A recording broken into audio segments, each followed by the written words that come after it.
జనరల్గా మనం నడుచుకుంటూ వెళ్ళేటప్పుడు కాలు జారి ఏదైనా గుంటలో పడిపోయి పండ్లు ఇరగొట్టుకున్నాం అనుకోండి, మనం నెక్స్ట్ టైం కొంచెం జాగ్రత్తగా నడుస్తాం. అంటే చేసిన తప్పుని మళ్ళీ మళ్ళీ మనము చేయము. కానీ వైఎస్ఆర్ కాంగ్రెస్ పార్టీ మాత్రము తాను చేసిన తప్పుల్ని మళ్ళీ మళ్ళీ చేస్తుంది, రిపీట్ చేస్తుంది.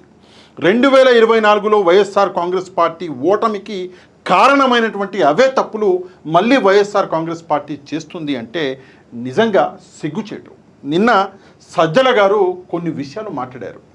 ఆయన ముఖ్యమంత్రి చంద్రబాబు నాయుడు గారిని ఉద్దేశిస్తూ కొన్ని వ్యాఖ్యలు చేశారు. ఆ వ్యాఖ్యలు ఎంత చండాలంగా ఉన్నాయి అంటే అవి చూసి నిజంగా నాకు ఆశ్చర్యం అనిపించింది. ఎందుకంటే ఒకానొక సమయంలో అలాంటి వ్యాఖ్యలు మాట్లాడి వైఎస్ఆర్ కాంగ్రెస్ పార్టీని షెడ్డుకు పంపించారు. చాలామంది వైసీపీ ఓడిపోయిన కొత్తలో ఈ విషయం మీద మాట్లాడారు. చాలామంది మేధావులు, అంతెందుకు వైఎస్ఆర్ కాంగ్రెస్ పార్టీలో ఉన్నటువంటి నాయకులే మాట్లాడారు. కొంతమంది వైసీపీ నాయకులు ఇష్టారీతిన మాట్లాడారు. వాళ్ళు మాట్లాడడం వల్లనే వైఎస్ఆర్ కాంగ్రెస్ పార్టీ ఓడిపోయింది అని వైసీపీ నాయకులే అన్నారు. మరి ఆ లెవెల్లో మాట్లాడినటువంటి వైఎస్ఆర్ కాంగ్రెస్ పార్టీ సరే ఓటమి తర్వాత మళ్ళీ ఎంతో కొంత మారింది అనుకున్నాను నేను. కానీ మారలా, ఇంకా ఆ పైత్యం పెరిగింది. సజ్జల గారు ముందుగా ఏం మాట్లాడారో మీరు ఒకసారి వినండి. దాని తర్వాత కొంత మనం డీప్గా ఈ విషయం మీద మనం మాట్లాడుకోవాల్సిన అవసరం ఉంది. ఎందుకు మాట్లాడుకోవాలి అంటే మాట్లాడుకోకపోతే 2029లో మళ్ళీ 2024 మళ్ళీ రిపీట్ అయ్యే అవకాశం ఉంది. రిపీట్ పక్కన పెట్టేస్తే 11 సీట్లు కూడా ఉంటాయో లేవో అన్నటువంటి ఒక సందేహం అనేది వస్తుంది. దయచేసి ఒకసారి జాగ్రత్తగా సజ్జల గారు మాట్లాడినటువంటి మాటల్ని వినండి. లాస్ట్ ఇయర్ ఓ 5 ఏళ్ళు నెక్స్ట్ 5 ఏళ్ళకి రెడీ అవుతాం. ఎందుకంటే మొత్తం ఈసారి స్టేట్ పిండినాడు, జాగ్రత్త పిండి అసలు ఇక్కడ ఒక్క చోట ఈ పక్కనే మన పక్కనే నాకు తెలిసి ఈసారి 1,00,000 కోట్లు ఎంతో ఇప్పటికే నెక్స్ట్ ఎలక్షన్లకి 2 లక్షల కోట్లు తీసుకొస్తే దాంట్లో 1,00,000 కోట్లు 1,50,000 కోట్లు మింగేస్తే ఇంకా మిగిలినంతా చిల్లర బోనస్, మార్నింగ్ బ్రేక్ఫాస్ట్, దాంట్లో సాంబార్ కొంత ఇది కొంత వేసుకున్నట్టు కింద వాళ్ళ తమ్ముళ్ళు తీసుకుంటే. సో నాకు అర్థం కాదు, 1,00,000 కోట్లు 2,00,000 కోట్లు మింగేస్తే అని చెప్పి ఇంత ఈజీగా 1,00,000 కోట్లు 2,00,000 కోట్లు మింగేస్తే సాంబారు అని చెప్పేసి మాట్లాడుతున్నారు. ఎంత బాధ్యత కలిగినటువంటి పోస్ట్ సార్ మీది, ఎంత పెద్ద మనిషి సార్ మీరు. 1,00,000 కోట్లు 2,00,000 కోట్లు సాంబార్తో పోలుస్తారు అంటే సరే ఓకే, మీరు చెప్పిన మాటే ఓకే అనుకుందాం. మరి 5 ఏళ్లలో వైఎస్ఆర్ కాంగ్రెస్ పార్టీ ఎంత సాంబార్ వేసుకున్నది, ఎంత సాంబార్ తాగింది ఒకసారి చెప్తారా లెక్కలు? అంటే వినేవాడు ఏదో అంటారు కదా, అయితే చెప్పేవాడు ఏదైనా చెప్పొచ్చా? ఇంత ఈజీ నా 1,00,000 కోట్లు కొట్టేయడము. దయచేసి ఒకసారి నాకు కూడా చెప్పండి, మీరు ఎంత సాంబార్ తాగిరో. ఇది కాదు ముఖ్యమైనది, ఇంకా వినండి ఏం మాట్లాడారు.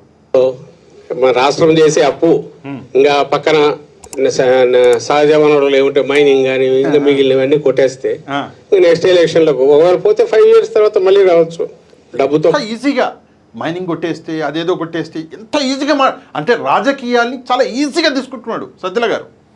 అందేముంది, ఇది ఒక మాఫియా ముఠా. అది మాఫియాకు అధికారం వస్తే ఎట్లుంటుంది ముఠా కంటే ఇక్కడ కనపడుతుంది. వినండి, మాఫియా మనం ఎక్కడనో దక్షిణ అమెరికాలోనో మాఫియా ముఠాలు ఉన్నాయి, అండర్ వరల్డ్ ఉంటాయి. ఆయన ఎవరో గల్ఫ్ లో ఉండే ఒకడు, ఇంకో దగ్గర ఎవడో ఉంటాడు. వాళ్ళది అవంతా ఒక అండర్ వరల్డ్, ఒక ప్యారలల్ చీకటి సామ్రాజ్యం, దానికి వాళ్ళ అధిపతులు. ఆ చీకటి సామ్రాజ్యాధిపతే రాజ్యాంగ అధిపతి కూడా అయితే, స్టేట్ హెడ్ అయితే ఎట్లుంటది అంటే మన దగ్గర చూస్తాను. ఎంటైర్ దీనికి తోడు మొత్తం మన మెదళ్ళని కూడా కంట్రోల్ చేసే మీడియా పవర్. పొద్దున్న వేస్తే నేను ఈ తెల్ల చొక్క అంటే నాకే అనుమానం వచ్చేట్టు నల్లదేమో అనుకొని ఆ బ్రాహ్మణుడు ఏదో మేక కథ ఉంది కదా, నల్ల మేక అనో ఏదో అంటే అది పోతే కుక్క అంటే 3 సార్లు అంటే ఏదో ఉన్నట్టు నేను వదిలేసిపోతాడని మేకని తీసుకుపోతా. అప్పుడు చిన్నప్పుడు చదువుకున్నప్పుడు ఏదో ఎంత ఉంటారా మనుషులు అనుకున్నాం. అట్లా మనుషులు తయారు చేయొచ్చు అనేది మన ఈరోజు చంద్రబాబు నాయుడు గారు రుజువు చేస్తున్నారు. కాబట్టి ఆ రకంగా డూబియస్ క్రెడిట్ అంటారు, అలాంటిది ఆయనకు ప్రపంచ స్థాయిలోనే. ఇంతకుముందు గోబెల్స్ అనేవాళ్ళు, గోబెల్స్ అనేవాడు ప్రచారానికి మాత్రమే, అలాంటి 1,00,000 గోబెల్స్. మనకు తెలిసిన మారీచులు 1,00,000 మంది మాఫియా ఇంటర్నెట్. ఆయన మనకు పెడతాడు ఎస్కోబార్ అని. ఆయన ఎస్కోబార్ కాదు, ఎస్కోబార్లకు 1,00,000 మంది ఎస్కోబార్లు, 1,00,000 మంది దావూద్ ఇబ్రహంలు. ఆలోచనలు తుపాకీ పట్టుకోలేకపోవచ్చు, కాల్చకపోవచ్చు, లేదా అలాంటి చేయలేదు, కానీ అలాంటి ఆలోచనలు ఉండేవాడు. అందుకని ఎప్పుడు అంటుంటా వికృతమైన ఆలోచనలు. మళ్ళీ దానికంటే ఏదో సంకరం అన్నాడని చెప్పి దానికి తిడతారు. కానీ ఒక నక్క, హైనా, తోడేలు, ఈ ఆలోచనలు, అలాంటి ఆలోచనలన్నీ కలిస్తే, ఒక రాక్షసులు పిశాచాలు ఆలోచనలు కలిస్తే ఎట్లుంటుందంటే ఇదిగో మనకు కనపడేది విశృంఖలత్వం ఉంటుంది, విచ్చలవిడితనం ఉంటుంది, అరాచకం ఉంటుంది. అది కంట్రోల్లో ఉంటుంది. ఎవరు కంట్రోల్లో? వాళ్ళ కంట్రోల్లో. ఏదో ఇది ఈయన మాట్లాడినటువంటి మాటలు అంటే చంద్రబాబు నాయుడు గారిని ఉద్దేశిస్తూ, ఒక సిట్టింగ్ ముఖ్యమంత్రిని ఉద్దేశిస్తూ, ఒక పార్టీలో అతిపెద్ద నాయకులలో ఒక నాయకుడు, టాప్ 2 అనాలి మనం, సజ్జల గారు మాట్లాడిన మాటలు నిజంగా సిగ్గుచేటు. సరే వస్తా అంటే వాళ్ళు అనలేదా అనే వాళ్ళు కూడా ఉంటారు కొంతమంది మేధావులు, అక్కడికి కూడా వస్తా. ఎంత ఘోరంగా మాట్లాడిండు అంటే మాఫియా, అండర్ వరల్డ్, చీకటి సామ్రాజ్యాధిపతి, మారీచులు 1,00,000 మంది, అదేంటి నక్క, హైనా, తోడేలు, రాక్షసులు, పిశాచి ఇష్టారీతిన మాట్లాడి చివరికి ఒక దేశద్రోహి అయినటువంటి, మన దేశానికి ద్రోహం చేసి పారిపోయినటువంటి దావూద్ ఇబ్రాహీం లాంటి ఒక వ్యక్తిని తీసుకొచ్చి చంద్రబాబు నాయుడు గారితో పోల్చేటటువంటి ప్రయత్నం చేశాడు. ఎవరు? మన సజ్జల గారు. ఇక్కడ టెక్నికాలిటీస్, చంద్రబాబు అని నేను పేరు స్పెసిఫిక్ చేయలేదు అని అంటాడు. స్టార్టింగ్లో చెప్పాడు అని చంద్రబాబు నాయుడు గారి గురించి. సరే ఇక్కడ విషయం ఏంటి అంటే ఆల్రెడీ ఇదే ఇష్యూ అంటే ఇలాంటి మాటలే 2019 నుంచి 24 వరకు సాగినాయి. అప్పట్లో పెద్ద మొనగాళ్ళు కొంతమంది ఉన్నారు వైసీపీలో, వాళ్ళు మాట్లాడినటువంటి మాటలు మనందరికీ తెలుసు. కొడాలి నాని గారు, ఈయన నోరు తెరిస్తే ఇక నేను ఏమనాలో గబ్బు. అంటే ఒక వయసు, ఒక గౌరవం, ఒక మర్యాద పక్కవాడికి ఇవ్వడం, సరే ఇవ్వకపోయినా పర్లేదు, నేను మంత్రినే స్వయంగా, నేను ఇట్లా మాట్లాడకూడదు అని చెప్పేసి కొడాలి నాని అనేటటువంటి వ్యక్తి ఎప్పుడూ ఆలోచించలే. ఇంతకన్నా సిగ్గుచేటు మరొకటి ఉండదు. మంత్రిగా పనిచేసిండు, ఆలోచించలే. ఎప్పుడు ఆ పాన్పరాగులు నవ్వుకుంటూ కూర్చున్నాడు. ఎవరిని పడితే వాళ్ళని ఎంత పెద్ద మాట అంటే అంత పెద్ద మాట అనేసుడు. ఇది ఒక మంత్రిగా ఉండి చేసినటువంటి పని. దాని తర్వాత ప్లేట్ ఇట్లా మారితే కొత్త ప్రభుత్వం రాగానే గుండె పట్టుకున్నాడు.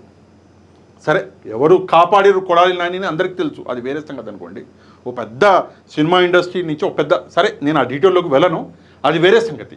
కానీ ఈ రోజుకు కూడా ఇంత జరిగిన తర్వాత కూడా కొడాలి నాని గారిలో మార్పు రాలా. రాజకీయం అనేది ఇజ్జత్గా చేసుకోవాలి, రాజకీయం అనేది గౌరవంగా చేసుకోవాలి అని చెప్పేసి మార్పు రాలా. ముందున్న వ్యక్తి వైఎస్ఆర్ కాంగ్రెస్ పార్టీకి ఒక పేరు పెట్టిండు, గొడ్డలి పార్టీ అని.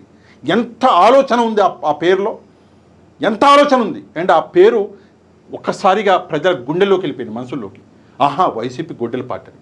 కానీ కొడాలి నాని గారు మాట్లాడిన మాటలు విని ప్రజలకు కోపం వచ్చింది. స్ట్రాటజికల్గా మాట్లాడాడు. ఎప్పుడు ఏదో ముందున్న వాడిని పడేయాలి, తొక్కేయాలి, గలీజ్గా వాడిని, ఆ ముందున్న వ్యక్తి కుటుంబాన్ని, ముందున్న వ్యక్తి మొత్తం ఆ జీవితాన్ని ప్రశ్నించేసేయాలి. అదే చేసిండు. చివరికి ఏమైంది?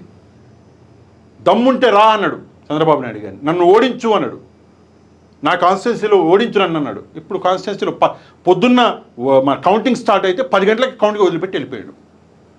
ఇది కొడాలి నాని గారు. నెక్స్ట్ రోజా గారు. రోజా గారు ఒక మహిళ. సరే రోజా గారికి సంబంధించి నేను కూడా ఒక విషయం చెప్పాలి, అది సమయం వచ్చేప్పుడు చెప్తాను, అది నా పర్సనల్ విషయం. రోజా గారు ఒక మహిళ, కానీ ఏ రోజైనా కూడా ఆ విషయాన్ని ఆలోచించారా?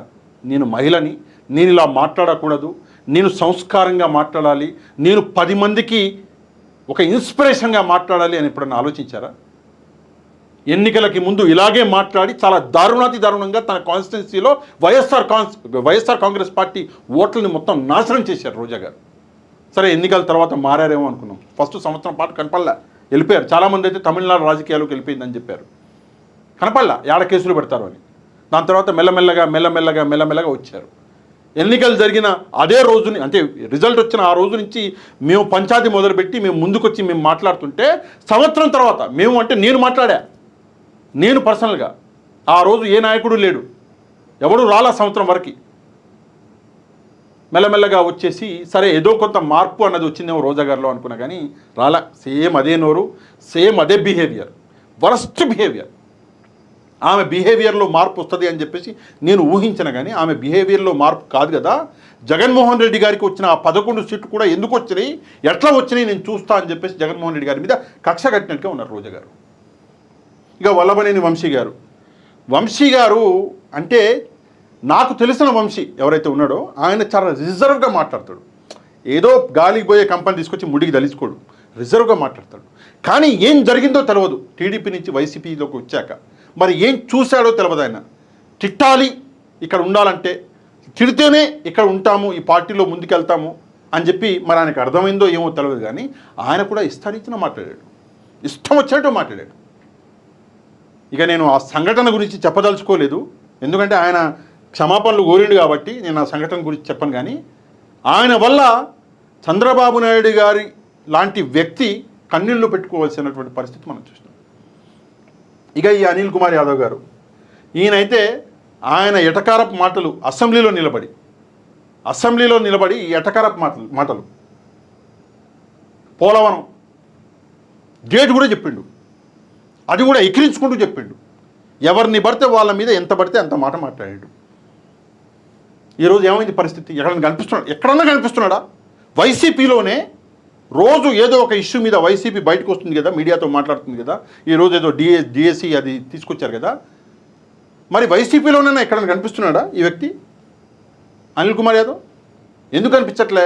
ఎన్నికల టైంకి వస్తాడు మళ్ళీ. అంటే ఖాళీ టైంలో నాలాంటి వాళ్ళు పోరాడాలి, కేసులు నాలాంటి వాళ్ళు పెట్టించుకోవాలా, బెదిరింపులు నాలాంటి వాళ్ళు చేయాలా, అన్నీ నేను చేయాలా. ఎలక్షన్ టైంకి వస్తాడు. ఇట్లా చెప్పుకుంటూ పోతే చాలా ఉన్నాయి పేర్లు. పేరు నాని గారు ఉన్నారు, అంబటి గారు ఉన్నారు, చాలా ఉన్నాయి పేర్లు. ఈ వీళ్ళందరినీ ఎంతో కొంత మార్చవలసిన బాధ్యత అన్నది సజ్జల గారికి ఉంది. ఆ బాధ్యతను పక్కన పెట్టేసి సజ్జల గారే ఇంత నీచంగా ఒక సిట్టింగ్ ముఖ్యమంత్రిని పట్టుకుని రాక్షసుడు అని, పిశాచి అని, ఒక దేశద్రోహి అయినటువంటి దావుద్ ఇబ్రాహీంతో ఒక సిట్టింగ్ చీఫ్ మినిస్టర్ని ఆయన మాట్లాడడం అన్నది నిజంగా సిగ్గుచేటు. సరే, ఇప్పుడు అసలు ప్రశ్నకు వద్దాం. మరి పాషా గారు వాళ్ళు జగన్ గారిని సైకో అన్నారు, వాళ్ళు జగన్ గారిని ఇష్టం వచ్చినట్టు మాట్లాడారు, మరి మీరు దాని గురించి మాట్లాడరా అని. హరి అంకమ్మ ఆ ప్రశ్న అడిగినోడు ఊసుకోవాలి, వాడి మీద వాడు. 2 ఏళ్ల పాటు ఆ విషయాల మీద ప్రశ్నించిందే నేను రా బాబు. అది తప్పు అలా మాట్లాడడం అని చెప్పేసి 2 ఏళ్ళు మొత్తుకున్నా నేనే. మరి 2 ఏళ్ళు మొత్తుకున్నా కదా, అంటే ఎన్నికలకు ముందు మళ్ళీ అది నేను వేస్తాను, అది వేస్తే 3 ఏళ్ళు అవుతుంది. 3 ఏళ్ళు మొత్తుకున్నా నేనే. కోర్టులో ఉన్న కేసు మీరు గొడ్డలి అని చెప్పేసి ఎట్లా అంటారు, బాబాయ్ హత్య అని అనకూడదు అని నేనే మాట్లాడినా. సైకో అంటే అది అనకూడదు అని నేనే చెప్పాను. రాజకీయాలలో ఇట్లాంటివి చేయకూడదు అని చెప్పేసి కొంతమంది అంటారు ఈ వీడియో చూసి. మరి ఆ రోజు అడిగిపోయిండు, ఆ రోజు నేను ఇన్నే ఉన్నా, పోరాడిందే నేను, నువ్వు ఈరోజు ఇచ్చినావు. సరే, ఏదేమైనప్పటికీ కూడా సజ్జల గారు ఎంతో కొంత మారాలి. మారకపోతే 2029లో కష్టమవుతుంది సార్. 11 సీట్లు కూడా దుబ్బేస్తాయి. దయచేసి ఒకసారి ఆలోచించండి. ఆలోచించలేకపోతే అట్లీస్ట్ గమ్మునుండండి. గమ్మునుండి ఉన్నటువంటి వాళ్ళని కొంత కంట్రోల్ చేసుకుంటూ ప్రజల కోసం పనిచేసి ప్రజలకి ఎంతో కొంత పనికొచ్చేటట్టు చూడండి. ప్రజలు గుర్తుపెట్టుకుని ఓటేస్తారు. అంతేగాని ఇట్లాంటి మాటలకి ఓట్లు పడతాయి అనుకుంటే 2024లో పడలేదే. మరి ఒకసారి సజ్జల గారు ఆలోచించాలి. ఒకసారి వైఎస్ఆర్ కాంగ్రెస్ పార్టీ నాయకులందరూ ఆలోచించాలి.